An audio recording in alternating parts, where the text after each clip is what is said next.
अस्सलाम वालेकुम। 23 सितंबर वो दिन जिसका हमने ऐलान किया था कि हम मुंबई की तरफ जाएंगे।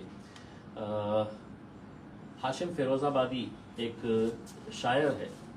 उन्होंने एक बहुत खूबसूरत शेर कहा है, बस खुदा का भरोसा है मुझको और किसी की ज़रूरत नहीं, उसके सजदों से जो मुझे रोके ऐसी हुकूमत की कोई ज़रूरत नहीं। बस यही पैगाम लेकर हम 23 सितंबर के दिन अपने घरों से निकलेंगे और मुंबई की तरफ कूच करेंगे। मकसद क्या है कि आज महाराष्ट्र के अंदर जो एक हालात तैयार किए गए हैं, कुछ ऐसे हालात कि जहां पर आपके मजहब पर उंगलियां उठाई जा रही है, आपके नबी करीम सल्लल्लाहु अलैहि वसल्लम के बारे में गुस्ताखी के लफ्ज़ों का इस्तेमाल किया जा रहा है। 58 FIRs पूरे महाराष्ट्र के अंदर रजिस्टर होने के बावजूद भी सरकार, प्रशासन, हुकूमत मुंह पे उंगली रखकर बैठी है, आंख पे पट्टी बांध ली है, तो सुनने के लिए तैयार नहीं है। और जब ये मामला अदालत के अंदर जाता है तो अदालतों का, जिसका हम बहुत सम्मान करते हैं, अदालत सिर्फ इतना कहती है कि मुंबई पुलिस ने साइबर क्राइम की मदद लेकर इस क्लिप को हटा देना चाहिए। और जब उनसे ये कहा जाता है कि लोग नाराज हैं, इसके ऊपर आंदोलन चल रहे हैं, तो अदालत का रवैया ये रहता है, अदालत कहती है कि क्या आप हम पर दबाव डाल रहे हैं, प्रेशर बना रहे हैं। तो आखिर में हमारे जैसे लोग जो इस मुल्क से मोहब्बत करते हैं, अमन चाहते हैं, हम मजबूरन ये कदम हमें उठाना पड़ता है और हम ये तय करते हैं कि हम भारी तादाद के अंदर मुंबई की तरफ जाएंगे और हुकूमत को वो संविधान की कॉपी पेश करेंगे,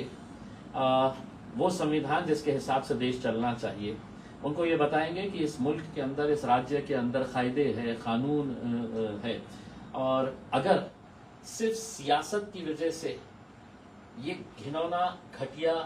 नंगा नाच जो महाराष्ट्र के अंदर खेला जा रहा है, बात यहीं तक खत्म नहीं होती है। कोई भी सड़क के ऊपर खड़े रहता है और कहता है कि हम मस्जिदों के अंदर घुस के चुन चुन कर मारेंगे। कैसी कैसी बातें हर रोज हमें सुनने को मिलती है। और घटियापन का अगर इससे अच्छा उदाहरण अगर आपको कोई देखना है, तो आप जिस मुद्दे को लेकर हमने ये फैसला किया कि ये कोई सियासी मुद्दा नहीं है, हम किसी राजनीतिक बैनर के तहत नहीं आ रहे हैं, हम किसी पॉलिटिकल पार्टी के नाम का इस्तेमाल नहीं कर रहे हैं, हम हमारे अपने आप को इसके अंदर पेश नहीं कर रहे हैं। ये सभी लोग जो अपने नबी करीम सल्लल्लाहु अलैहि वसल्लम से मोहब्बत करते हैं, ये सभी लोग, चाहे वो आप किसी भी मिली जमात से ताल्लुक रखते हो, किसी तंजीम से ताल्लुक रखते हो, किसी सियासी पॉलिटिकल पार्टी से ताल्लुक रखते हैं, आप रहिए वहां पर, आपको मुबारक। लेकिन एक मर्तबा हमने सोचे कि एक पैगाम सरकार को देना जरूरी है कि अगर तुम इस हर ऐसे जुर्म को भी अनदेखी कर रहे हैं, ऐसे गुनाह को भी अनदेखी कर रहे हैं, तो कहीं ना कहीं हमें आपको उठाने की जरूरत है। इसीलिए हम मुंबई की तरफ आ रहे हैं। मैंने जैसे कहा कि घटिया हुकूमत जब घटियापन पे आ जाती है तो क्या करती है, उसकी मिसाल मैं आपको देता हूँ कि जिस 23 तारीख का हमने ऐलान किया था कि हम यहाँ से औरंगाबाद से निकलेंगे और गंगापुर, वैजापुर होते हुए जाएंगे, तो 2 दिन पहले सरकार ने कोई हिंदू संगठन को इजाजत दी कि गंगापुर के अंदर इस रामगिरी नाम के शख्स की तायीद के अंदर वो मोर्चा निकाल सकते हैं, वो वहां पर बड़ा धरना आंदोलन कर सकते हैं। और जितने भी हिंदुस्तान के घटिया लोग हैं जिनकी सोच सिर्फ यही कहती है कि तुम स्टेज के ऊपर खड़े रहो और एक समाज को, मुसलमानों को सिर्फ गालियां देने का काम करो, उन सबको वहां पर बाइज्जत उनको वहां पर बुलाया जा रहा है इस रामगिरी की तायीद के अंदर। और यकीनन इसके अंदर बहुत सारे नौजवान शामिल रहेंगे, वो नौजवान जिनके जहनों के अंदर इतना जहर भर दिया गया है कि इनके पास नौकरी नहीं है, इनके पास कोई कामकाज नहीं है, लेकिन इतना जहर भर दिया गया है कि वो पूरी तादाद के अंदर आएंगे, घटिया तरह के नारे लगाएंगे। हम ये कहना चाह रहे हैं कि ये जो पोस्टर इन्होंने बनाए हैं उसमें 2 तस्वीरें लगाई है। एक तो है भगवान राम की तस्वीर लगाई है और दूसरा छत्रपति शिवाजी महाराज की तस्वीर लगाकर ये लोग इस तरह का कल के दिन एक घटिया खेल खेलने वाले हैं। तो मैं तो उनसे यही कहना चाहूंगा, तमाम मेरे हिंदू भाइयों से, ना तो तुमने भगवान राम को समझे है और ना छत्रपति शिवाजी महाराज को तुम समझ पाए हैं कि उनके कार्य क्या था, वो उसको समझ पाए है। लेकिन राजनीति ने तुम्हारे जहनों के अंदर कि अब तुम बिल्कुल अंधे हो चुके हैं, तुम्हें कुछ समझ में नहीं आ रहा है और तुम्हें ऐसा लगता है कि मुसलमानों को मैं जितनी गालियां दूंगा उतना मैं आगे बढ़ूंगा करके उसमें। खैर, ये आपकी संस्कृति होगी, आपकी तहजीब होगी। मैं तो हुकूमत से यही सवाल करना चाहता हूँ कि अगर इम्तियाज अली किसी स्टेज के ऊपर खड़े रहकर किसी के धर्म के बारे में अगर कहा तो शायद स्टेज के नीचे उतरते ही मुझके ऊपर FIR भी रजिस्टर हो जाएगा, कार्रवाई भी रजिस्टर हो जाएगी। लेकिन मैं उन सभी को ये बताना चाहता हूँ कि मैं ऐसा कुछ नहीं करने वाला हूँ, क्योंकि ना तो मेरी तहजीब इसकी इजाजत देती है, ना हमारी संस्कृति, ना हमारी परवरिश इसकी इजाजत देती है, और सबसे बड़ी बात, हमारा मजहब, हमारा दीन भी इसकी इजाजत नहीं देता है कि मैं किसी दूसरे मजहब के बारे में इस तरह के बयानों का इस्तेमाल अपने राजनीतिक स्वार्थ के लिए करूं। 23 तारीख के दिन सबको चलना है। बहुत सारे लोग 22 तारीख की रात को ही हमारे पास यहाँ पर ज्वाइन हो रहे हैं। अलग अलग रास्तों से वो मुंबई पहुंचने का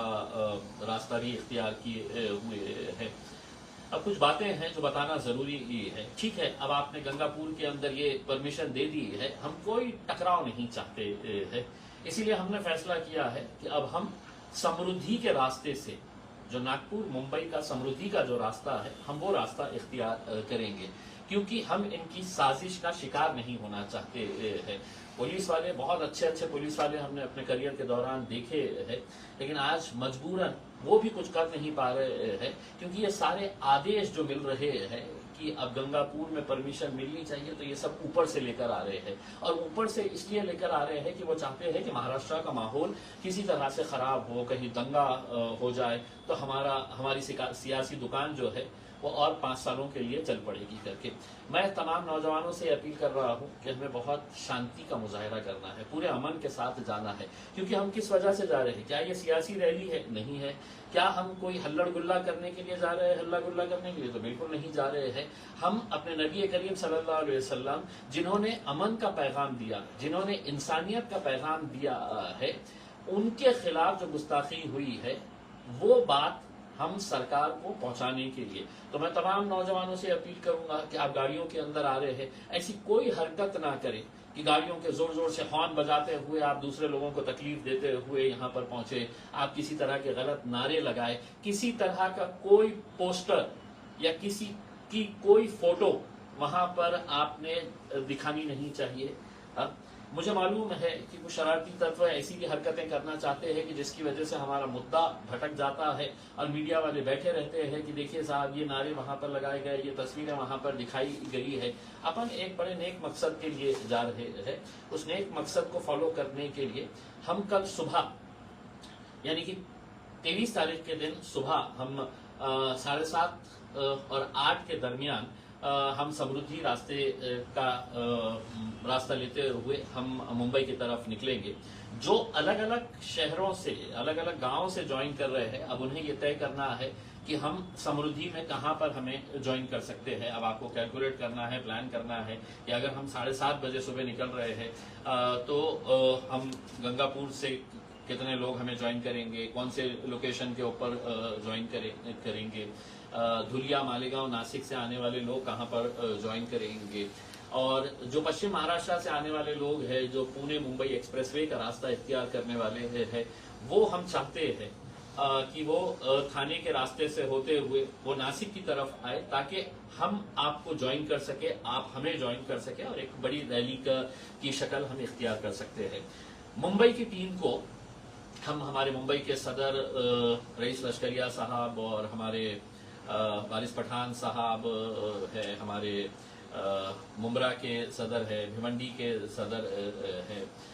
इन सभी लोगों से ये अपील करना चाह रहे हैं कि आपको भी सुबह के वक्त में आपको समृद्धि का रास्ता लेते हुए, मुंबई से जब आप निकलेंगे तो आप नासिक की तरफ समृद्धि का रास्ता लेते हुए आपको हमें ज्वाइन करना है, हमें आपको ज्वाइन करना है, ताकि एक बड़ी रैली इसका शक्ल ले सके और फिर एक साथ मिलकर हम आगे बढ़ेंगे। और फिर वहां से आगे जाने के बाद अभी बहुत सारे पुलिस के अधिकारियों के साथ कल से है तो हमारी लगातार चर्चा चालू है कि ठाणे की पुलिस के साथ हमारी चर्चा चालू है, नवी मुंबई की पुलिस के साथ हमारी चर्चा चालू है, मुंबई की पुलिस के साथ हमारी चर्चा चालू है। और वो मुझसे पूछ रहे हैं कि कितनी गाड़ियां आएंगी करके। यकीन मानिएगा मैं खुद नहीं अब जान सकता हूं कि कितनी गाड़ियां इसके अंदर आने वाली है करके इसमें। तो जितनी भी गाड़ियां है, जहां तक भी हम जा सकेंगे वहां तक हम यकीनन हम मुंबई तक पहुंचने की पूरी जद्दोजहद और कोशिश करेंगे, लेकिन पूरा अमन तरीके के साथ बड़ा शांति रखते हुए हम जो भी आपको गाइडलाइंस है वो रेगुलर बेसिस के ऊपर आपको गाइडलाइंस दी जाती रहेगी। अलग अलग जिलों से जो लोग आ रहे हैं उनके लिए कुछ हम डूज एंड डोंट्स बनाए हैं कि जो वहां को लीड कर रहा है, अपने डिस्ट्रिक्ट को लीड कर रहा है, जो डिस्ट्रिक्ट प्रेसिडेंट है, उसने अपने तिरंगे झंडे के साथ एक लाल झंडा भी लगाए ताकि उसके जिले के जितने लोग हैं उसे ये मालूम रहना चाहिए कि ये गाड़ी जो है उसमें वहां पर मेरा सदर बैठा हुआ है करके। उसमें हर गाड़ी के ऊपर हम ये चाह रहे हैं कि आपका अपना एक स्टिकर रहना चाहिए कि जिसके ऊपर लिखा रहे कि बीड़ की ये गाड़ी है, ये नांदेड़ की गाड़ी है, ये उस्मानाबाद की गाड़ी है, ये शोलापुर की गाड़ी है। अल्हम्दुलिल्लाह बहुत अच्छा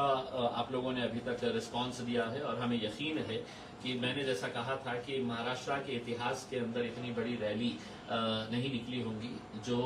23 तारीख के दिन महाराष्ट्र नहीं पूरा हिंदुस्तान देखेगा,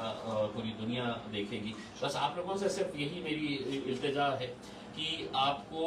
जो भी इंस्ट्रक्शंस है वो इंस्ट्रक्शंस हम मेरे फेसबुक पेज के जरिए और चलो मुंबई का जो व्हाट्सएप ग्रुप है वो वहां पर दिया जाएगा। जो लोग गाड़ी से आ रहे हैं उन लोगों से मैं अपील करूंगा कि कल दिन के वक्त हम अगर नॉन स्टॉप अगर जा रहे हैं तो गाड़ी में अपने पानी का इंतजाम रख ले। अगर कुछ फूड पैकेट्स हो सकती है, कुछ फ्रूट्स हो सकते हैं तो अपनी अपनी गाड़ियों के अंदर रख ले। हमने ये एक अपील की थी, एक कोशिश की थी हमने कि जो लोग आना चाहते हैं लेकिन उनकी मजबूरी है कि वो नहीं आ सकते हैं क्योंकि उनके पास कोई गाड़ी का ये फैसिलिटी अवेलेबल नहीं है, तो उन लोगों को हमने ये कहा था कि आप अपनी रजिस्ट्रेशन यहाँ पे करवा दें। हम देखेंगे कि कहाँ कहाँ पे अरेंजमेंट हो सकता है, तो अरेंजमेंट हम कर रहे हैं। दूसरे कुछ लोग हैं जो नहीं आ सकते हैं, कम से कम इतना तो कर सकते हैं अपने नबी करीम सल्लल्लाहु अलैहि वसल्लम के नाम के ऊपर कि आप उनको एक गाड़ी का प्रबंध करके दे दें, एक टेम्पो का अरेंज करके दे दे, एक बस अरेंज करके दे दे। इतना तो अपने नबी के नाम के ऊपर कर ही सकते हैं। तो मैं उन तमाम लोगों से ये अपील करूंगा, हमारी तरफ से जितना हो सकता है अल्हम्दुलिल्लाह हम करने की पूरी कोशिश कर रहे हैं। तो एक बात तय है कि हम सबको समृद्धि मार्ग से मुंबई की तरफ जाना है। जिसको जहां जुड़ना है, अब वो कैसे जुड़ना है मैंने आपको टाइम बता दिया हूं कि 7:30 और 8 बजे के दरमियान हम यहां से मुंबई की तरफ कूच करेंगे समृद्धि के रास्ते से। तो जो लोग वहां पर आएंगे वो लोग, दूसरा ये है कि इसके अंदर भी कुछ लोग हैं तो सियासत देख रहे हैं। मुझे बड़े अफसोस के साथ ये कहना पड़ रहा है कि इसके अंदर भी कई सारे ऐसे लोग थे जिन्होंने ये कहा क्या जरूरत है जाने की, क्यों जा रहे मुंबई को, क्या हो सकता है वहां जाकर, अगर घेरना ही है तो मुख्यमंत्री यहाँ पर आ रहे हैं, उनको यहाँ पे क्यों नहीं घेर रहे हैं करके आप यहाँ पे उनको निवेदन क्यों नहीं दे सकते हैं। साहब ये वो लोग हैं जिनकी सोच की वजह से ही आज हमारी ये हालत हुई है। आपको अगर नहीं आना है तो कम से कम आप इसके खिलाफ कुछ मत बोलिएगा उसमें, क्योंकि आपको भी अल्लाह के पास जवाब देना है, मुझे भी अल्लाह के पास जवाब देना है। तो बड़े अफसोस के साथ ये कहना पड़ा है। तो कुछ तो ऐसे भी लोग थे जिन्होंने कहा कि साहब काय के लिए मुंबई तक जाने का है, क्यों इतना खर्चा करवाने का है। मतलब ऐसी भी सोच रखने वाले लोग हैं जो दीन के रास्ते के ऊपर अगर कोई निकल रहे हैं तो मतलब है कि काय के लिए इतना खर्चा हमारे को करने का है करके। उसमें मैं आप लोगों से सिर्फ इतना ही कहना चाहूंगा, आप लोग घर में बैठिएगा, आप लोग घर में आराम से अपने ड्राइंग रूम के अंदर बैठ के तो चाय पीजिएगा, चुस्की लगाइएगा और गपशप करिएगा कि साहब क्या हासिल होने वाला है। मुझे भी नहीं मालूम है कि क्या हासिल होने वाला है, लेकिन कम से कम मैं उस सरकार को जगाना चाहता हूँ। बस यही आप लोगों से कहने के लिए मैं यहाँ पर आज के दिन आपके बीच में आया था। उम्मीद करता हूँ कि जिस नेक मकसद के लिए हम लोग जा रहे हैं उसमें कहीं ऐसी कोई गलत हरकत ना हो जाए। आज कम से कम एक इम्तियाज जलील, आपका एक भाई, आपका एक दोस्त, आपका एक बेटा कम से कम ये हिम्मत तो कर रहा है कि सरकार की आंखों में आंखें डालकर उनको ये पैगाम दे रहा है कि नहीं, आपकी गुंडागर्दी के हिसाब से ये मुल्क और ये राज्य नहीं चलेगा। साथ ही साथ मैं पुलिस डिपार्टमेंट के भी उन अधिकारियों को ये कहना चाहता हूँ, मैं मेरे पूरे जर्नलिस्टिक करियर के अंदर मैंने महाराष्ट्र में बहुत अच्छे अच्छे पुलिस ऑफिसर्स देखे हैं जो बिल्कुल अपना कर्तव्य निभाने में कहीं पर भी कोई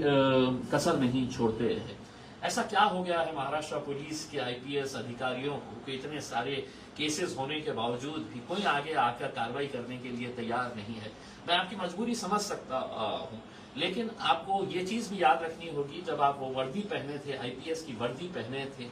तब आपने कसम खाई थी